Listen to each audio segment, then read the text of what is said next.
Hey there, YouTube. How you doing today? Listen, let me ask you this question. Do you feel that every time you go on a date or you find a boyfriend or a husband that every single time he's narcissistic? I mean, he's a controller, a manipulator, intimidator, a dominator? Do you attract to you, or are you attracted to that type of person? Hey, if so, come on, let's go talk about this.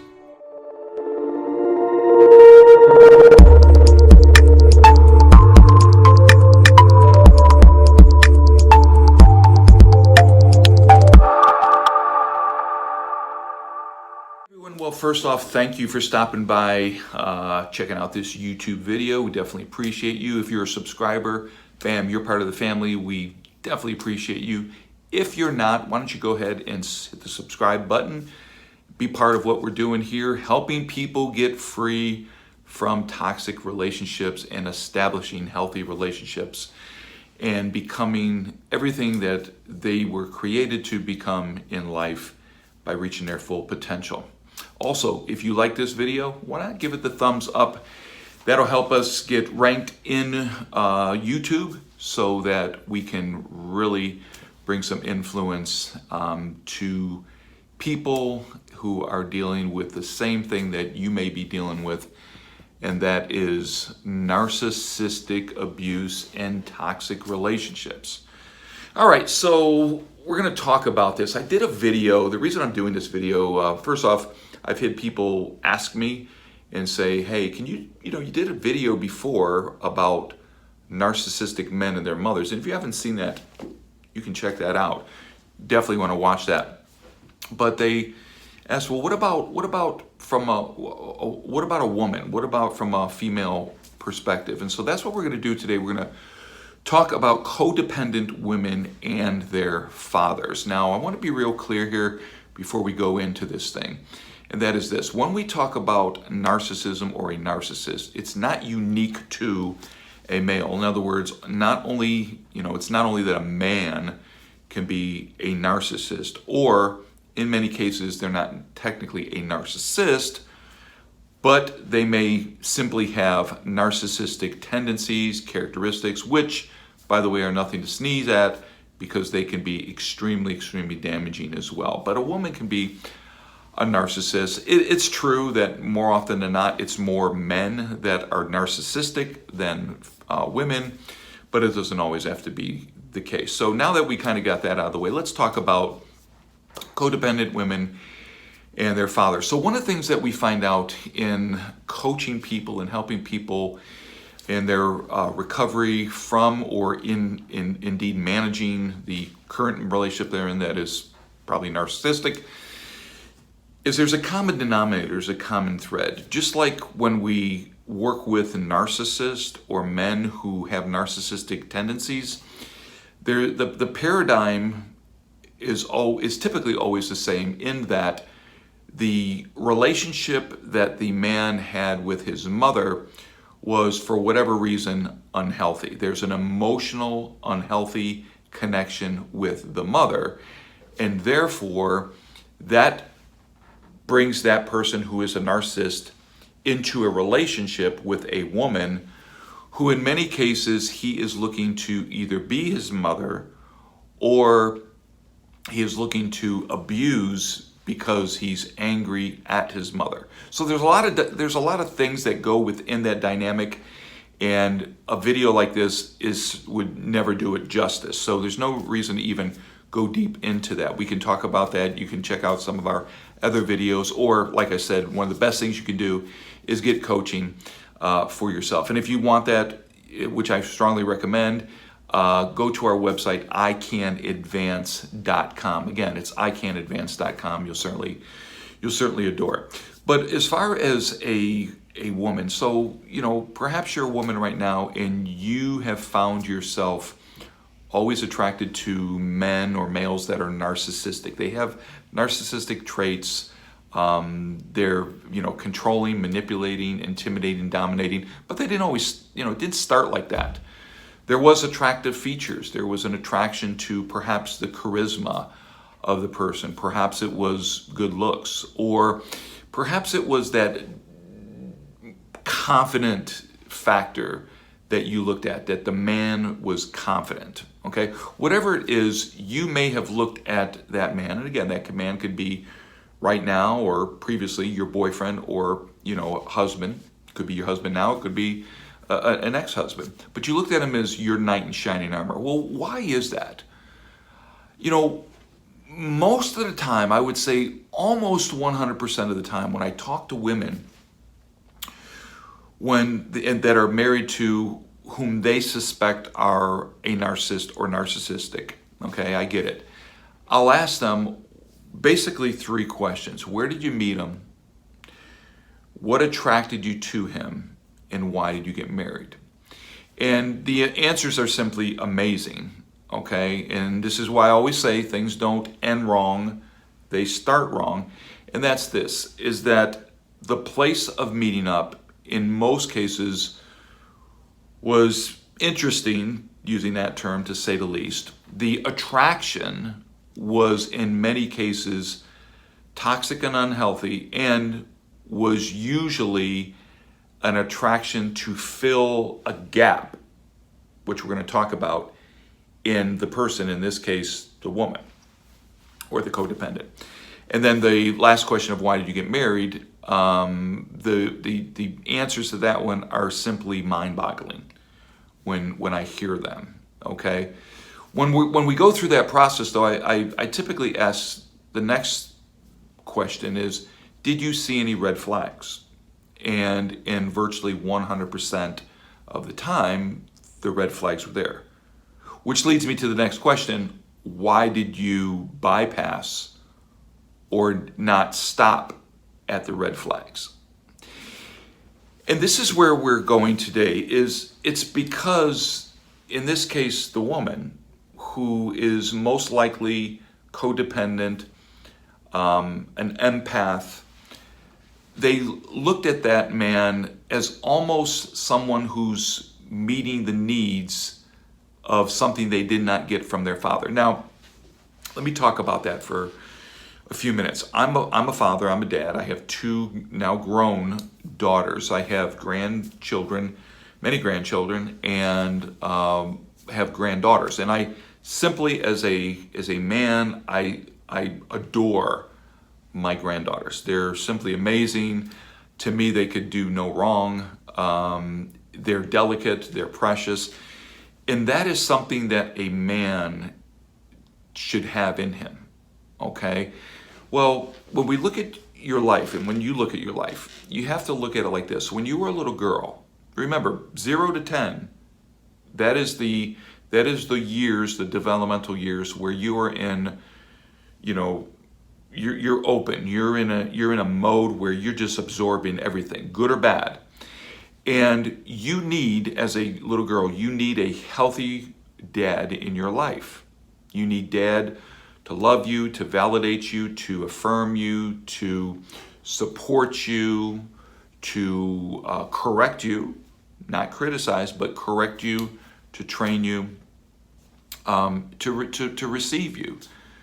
It's the dad that you, as a daughter, as a young girl, that ultimately when you become a mature woman, that you get your value from.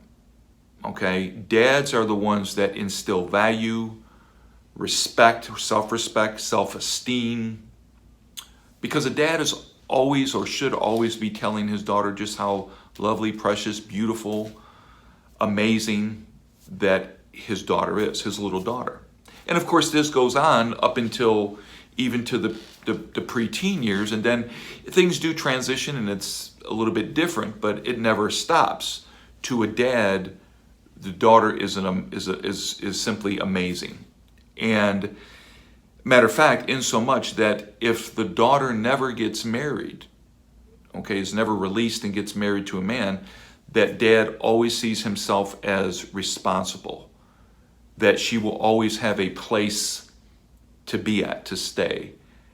Okay, it's not until you meet the healthy male, the healthy man, and get married, that the dad understands his role now shifts and changes.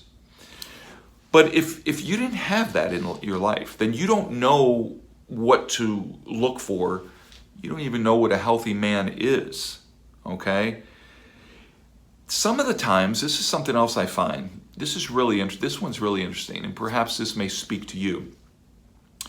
Is that if you grew up in a family, and let's say your mother was Jezebelic or narcissistic. In other words, let's just say she wore the pants, your mother wore the pants of the family, and your mother was somewhat emotionally or verbally or whatever type abusive to your dad. And let's just say your dad was more of a passive, ahabic type of person, didn't engage in healthy conflict with his wife, may have ran to what we refer to today as the man cave. Perhaps he drifted away and just went to worked all the time, stayed out. Maybe he got involved in some type of addiction, perhaps drinking, maybe drugs, perhaps some unhealthy relationships, especially with another woman. If that happened and dad didn't spend his time with you, or at least some time with you, and give you what you needed, the things that I just mentioned, then inside there can actually be an anger towards mom, but even a greater anger, unbeknownst to you, an even greater anger at dad, because you always wanted dad to step up. You always wanted dad to fend for himself, as it were. Not in a mean way, but in a healthy way to your mother, which would be his wife. If he didn't do that, and then with you, it took you away from your dad, later on in life, again, you're going to look to fill that void, to fill that blank in your life. If your dad was frustrated and didn't deal with, mom, let's say mom was, again, a Jezebelic woman, and she created situations of, a lot of drama, a lot of chaos, and it got dad angry, and dad's anger was more aggressive, and he began to yell at you. Nothing worse in many cases than a man yelling at a little girl in an intimidating way. And now, again, later on in life, you're angry at not just mom, but you're also angry at dad. Well, these type of emotions are taken many times because into life later on, because we become what's called emotionally arrested in our development. So here you are, you're now a older girl, preteen or teen, and now you're connecting with friends and so on, and certainly you're connecting with the opposite sex. What do you even know that's healthy about the opposite sex? And with you, are you healthy to know how to connect or navigate the opposite sex? What is it supposed to be like? What's classified as normal? What's classified as right? You simply don't know. So when that happens, again, you may find yourself as a teenager becoming highly or extremely promiscuous, open to and susceptible to the first guy that says he loves you, you're the greatest thing since sliced bread, and so on. Woos you, and again, this could be in your teen years. It can be in your young adult years and beyond. But you're drawn into that. You're lured into that charisma, that wooing, that feeling of somehow you're important. Well, you're so vulnerable there because that's something your dad should have gave you. He should have instilled in you that you're confident, you should be respected, you should be treated this way. If an advance is made towards you, in other words, I'm talking about sex now, where a man looks to violate you, but yet there's no covenant vow, there's no marriage, that is considered off limits, because your dad would have expressed to you and explained to you that to a man, a healthy man, would not do that, who is immensely in love with you and healthy in an emotional way to be able to connect with you in a proper way. You would simply know boundaries. Dads, not moms, dads are the ones that give their daughters or show their daughters how to create healthy boundaries. But if you didn't have that, then again, a narcissist male is going to come in like a flood, because again, you're a prime target. You're his prey. okay? And of course, what tactics is he going to use? Well, he's going to use the tactics of, the charisma, the love bombing, the make you feel like you're everything, all the attention, and because you have been through it or you're going through it, then all of a sudden it shifts, and now you find yourself in a situation where you're being blamed, you're being attacked, you're being, discarded. You get to a place where you think you're crazy. I'm here to tell you you're not crazy, okay? But again, all of this is because of the unhealthy relationship with your dad. Now, what do you do if that's the case? And again, there's so much more, time doesn't permit for me to really go into this. But what we do in our professional coaching is we help you to understand why it is you behave the way you do, why it is that you are codependent, why it is that you're an empath, why it is that you basically allow, permit, or are attracted to or attract these type of behaviors in people to yourself, or what we refer to as these type of demons that are in operation in people. And get you to understand it. You can't fix what you don't understand. Perhaps you're a fixer. If you're a fixer, if you're one that, and we have women that will marry men that are really messed up, and they feel that, oh, I need to fix him. Well, you're trying to fix him because you're essentially trying to be your dad's fixer, okay? Listen, this rabbit hole goes deep. Be careful, women, be careful if you find yourself wanting to call your husband daddy, okay? It's a dangerous thing. Your husband is not your daddy, and he can never be your daddy. He shouldn't be your daddy. He should be your husband. That's it. But again, if you find yourself always coming to the aid, always coming at the rescue, being the rescuer, again, that could be because you saw your dad going through something and you felt that you needed to rescue your dad. Perhaps your dad was unhealthy and he made you his wife emotionally, okay? Well, if that's the case, if that was you and all this responsibility was put on you because your mom didn't do anything, your mom just, whatever, she was narcissistic when your dad, but then looked to you to meet his emotional needs, you may find yourself repeating that pattern in life where now you look to fix your husband and be his mommy, okay, rather than his wife. So again, this dynamic is interesting. The rabbit hole could go extremely deep. What I would recommend for you guys is, again, get the coaching, okay? Coaching is different than counseling. Get the coaching you need, and if you need that, again, go to our website, icanadvance.com, and get that. Also, check out our website, check out our resources, check out our courses, our classes.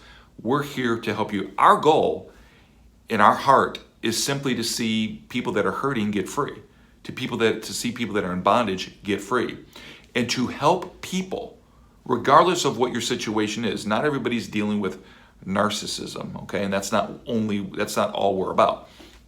But our ultimate goal achieves the same, it's all about the same thing, and that is this: to help people realize and reach their full potential in life based on what your Creator placed inside you. You are unique, you are special.